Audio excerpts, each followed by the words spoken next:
War అనేది ఎప్పుడు కూడా మన దేశం మీద ఆర్థికంగా ప్రభావం చూపిస్తుంది.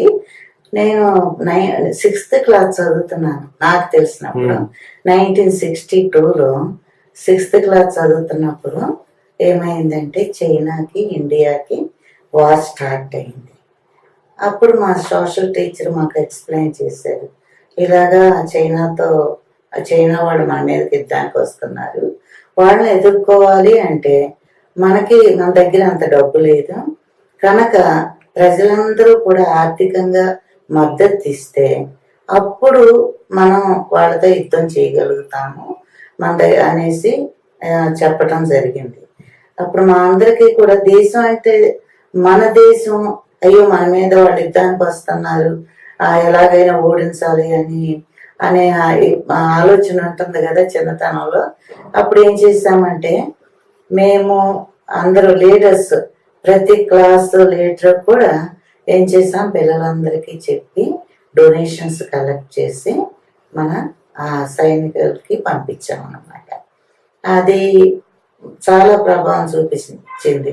ఆ యుద్ధాలు ఎందుకు వస్తాయి, దీనివల్ల ప్రాణ నష్టం ఉంటుంది, తర్వాత ఆర్థికంగా కూడా చాలా ఇబ్బందులు వస్తాయి. అప్పుడైతే చాలా ధరలు పెరిగిపోయాయి.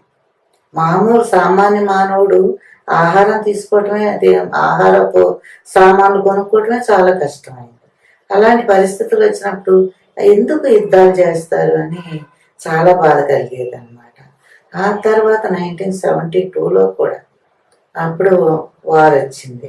ఆ వార్ వచ్చినప్పుడు కూడా ఏం చేశారంటే విశాఖపట్నం లాంటి ప్రాంతాల్లో, క్యాపిటల్ సిటీస్లో బ్లాక్అవుట్ అని లైట్లు, కరెంటు నైట్లో ఎక్కడైతే ఈ బ్రిడ్జెస్ కానీ అవన్నీ వాటి మీద లైట్లు ఉంటే బాంబు వేసి బ్లాస్ట్ చేస్తారన్న భయంతో బ్లాక్అవుట్ చేసేసేవాళ్ళు.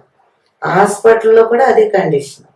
అప్పుడు మాకు హాస్పిటల్లో ఉన్నప్పుడు ఓన్లీ క్యాండిల్స్, ఆపరేషన్ చేయాలన్నా లైట్లు ఎమర్జెన్సీగా కూడా వాడకూడదు.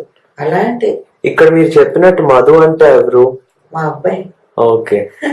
అది అలాంటి పరిస్థితుల్లో చాలా బాధ కలిగేది అనమాట.